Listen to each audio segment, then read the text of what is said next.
I said, funny, Dad. Actually, the team and I were just talking today about these plasma transfusions. So we had done some research. We had seen that there were a few studies for people that were using it for Alzheimer's and Parkinson's. So I said to my dad, like, Dad, if you're interested, I would be more than willing to give you a liter of my plasma. I don't know if it's going to work. The evidence is pretty, shallow, like may or may not, but like, if you're down, I'm happy to do it. And he said, I'm in, like anything to keep my mind.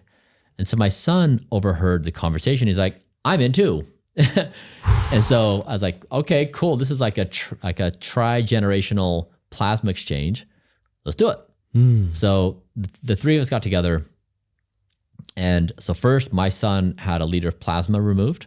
So basically you put a needle in the arm, blood is taken out, and then there's a centrifuge, they spin it, and it separates the blood from the plasma. So blood red, plasma yellow. Then the blood is put back into the body and the plasma is kept apart. And so there's a few cycles and you get a full liter of plasma. Gotcha. And so then he completed that. Then I went next. I had a liter of my plasma taken out. And then when my liter was taken out, his liter came into me. And then my dad went last and he had a liter taken out of his and he put my liter into him. And so we were measuring, for example, one measurement we did was speed of aging. This is used on DNA methylation. So a clock inside the body showing how fast you age.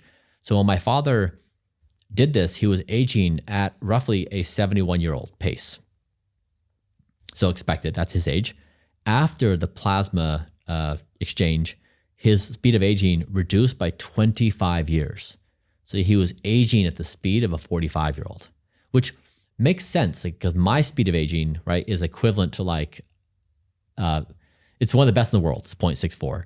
So he basically, it cut him down in half and that stayed for 6 months. And so it was really remarkable that it had such a meaningful impact on his speed of aging. Whereas with me, I saw no change. And it's probably because my biomarkers are basically identical to my son's. So there's very little difference between his biological health and mine. And so it makes sense. Whereas my dad is like not in as good a condition. So he would felt this big boost. So Gotcha. yeah, so it was actually extremely successful, more successful than I thought it would be. Gotcha. And you were measuring all your dad's markers as well through this. Yes. And for your son, it's as simple as donating blood, Yes. right? He suggests donate a liter of blood and then they separate the plasma. Exactly right.